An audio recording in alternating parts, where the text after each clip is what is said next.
ॐ श्री दुर्गायै नमः।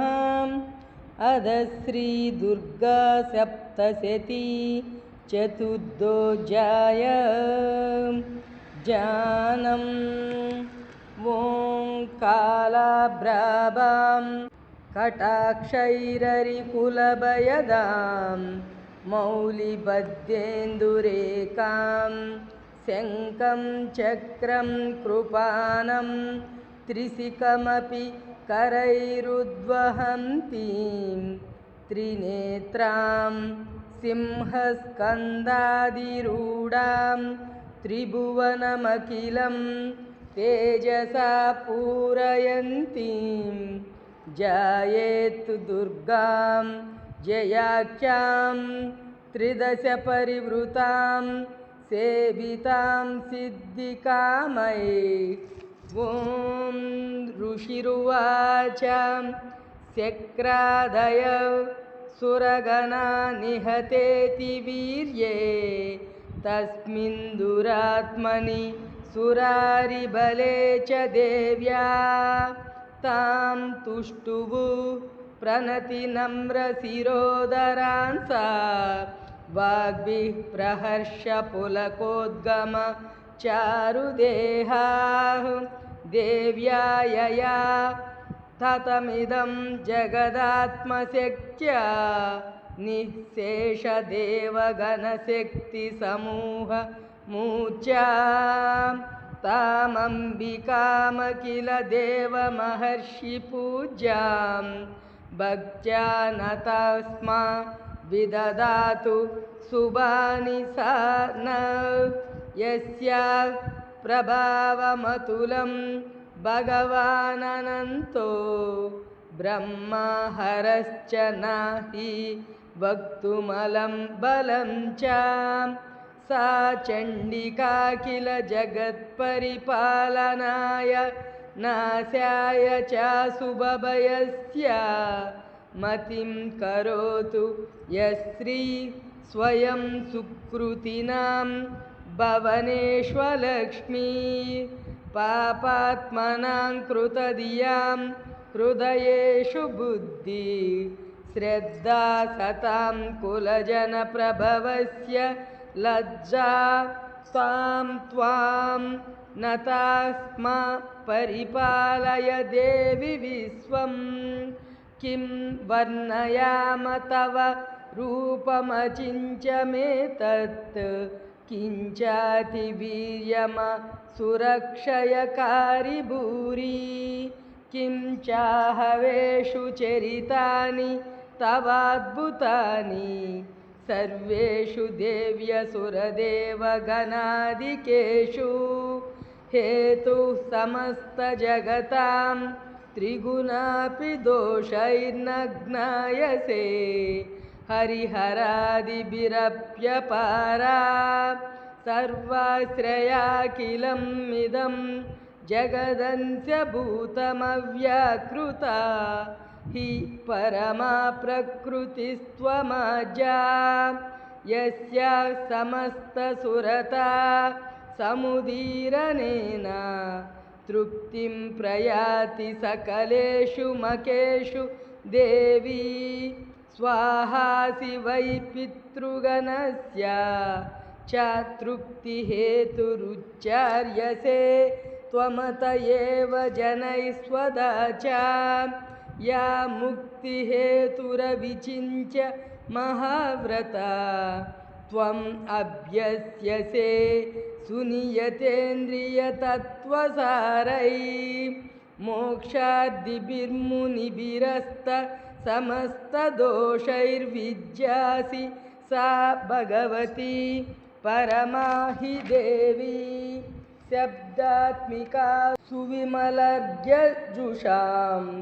निदानमुद्गीतरम्यपदपाठवतां च साम्नां देवी त्रयी भगवती भवभावनाया वार्ता च सर्वजगतां परमार्तिहन्त्री मेधासि देवी विदिता किल शास्त्रसारा दुर्गासि दुर्गभवसागरनौरसङ्गा श्रीकैटभारिहृदयैककृतादिवासा गौरी त्वमेव शशिमौलिकृतप्रतिष्ठाम् ईशः सहासममलं परिपूर्णचन्द्रबिम्बानुकारि कनकोत्तमकान्तिकान्तम् अत्यद्भुतं प्रहृतमात्तरुषा तदापि वक्त्रं विलोक्य सहसा महिषासुरेण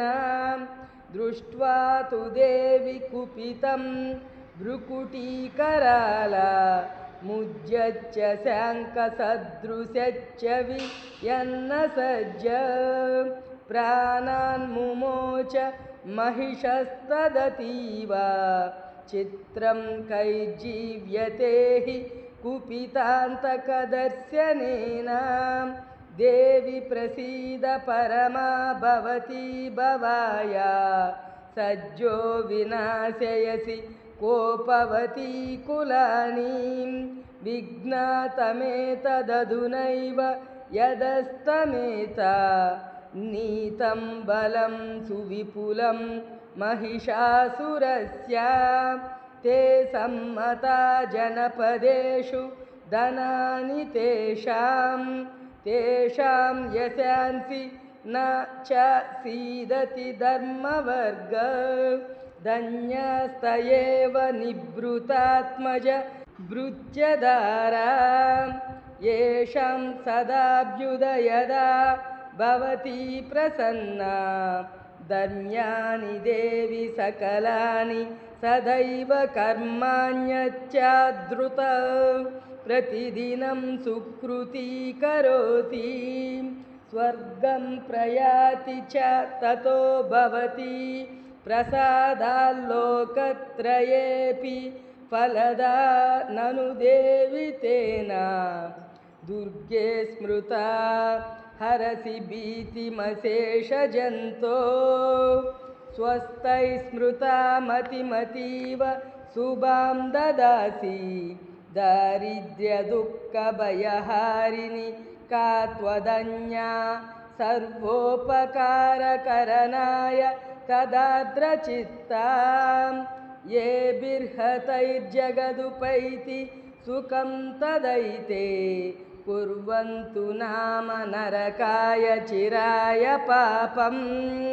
सङ्ग्राममृत्युमधिगम्य दिवं प्रयान्तु मत्वेति नूनमहितान् विनिहंसि देवी दृष्ट्वैव किं न भवति प्रकरोति भस्म सर्वासुरानरिषु यत्प्रहिनोषि शस्त्रं लोकान् प्रयान्तु रिपवोऽपि हि शस्त्रपूता इत्थं मतिर्भवति तेष्वपि तेति साध्वी खड्गप्रभानिकरविस्फुरणैस्तदोग्रै शूलाग्रकान्तिनिवहेन दृशोऽसुराणां यन्नागता विलयमंसुमदिन्दुकण्डा योग्याननं तव विलोकयतां तदेतत् दुर्वृत्तवृत्तशमनं तव देवि शीलं रूपं तदैतदविचिन्त्य मतुल्यमन्यै वीर्यं च हन्तृ हृतदेव पराक्रमाणां वैरिष्वपि प्रकटितैव दया त्वयेत्तं केनोपमा भवतु तेस्य पराक्रमस्य रूपं च शत्रुभयकार्यतिहारी कुत्र चित्ते कृपा समरनिष्ठुरता च दृष्टा त्वय्येव देवि वरदे भुवनत्रयेऽपि त्रैलोक्यमेतदखिलं द्रिपुनाशनेन त्रातं त्वया समरमूर्धनि तेऽपि हत्वा नीतादिवं द्रिपुगणा भयमप्यपास्तम् अस्माकमुन्मदसुरारिभवं नमस्ते शूलेन पाहि नो देवि पाहि खड्गेन चाम्बिके घण्टास्वनेन न पाहि चापज्यानि स्वनेन च प्राच्यां रक्ष प्रतीच्यां च चण्डिके रक्ष दक्षिणे ब्राह्मणेनात्मशूलस्य उत्तरस्यां तदेश्वरी सौम्यानि यानि रूपाणि त्रैलोक्ये विचरन्ति ते यानि शाच्यब्दघोराणि तै रक्षास्मांस्तदा भुवं खड्गशूलगदादीनि यानि शास्त्राणि तेऽम्बिके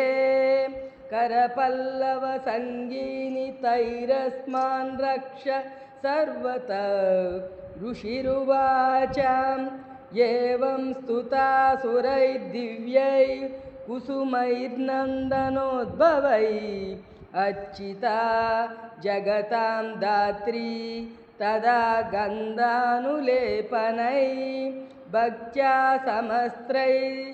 त्रिदशैर्दिव्यैर्धूपैस्तु धूपिता प्राह प्रसादसुमुखी समस्तान् प्रणतान् सुरान् देव्युवाच व्रियतां त्रिदशा सर्वे यदस्मत्तोऽभिवाञ्छितं देव उवाच भगवच्चाकृतं सर्वं न किञ्चिदवशिष्यते यदयं निहतः शत्रुरस्माकं महिषासुर यदि चापि वरो देयस्त्वयास्माकं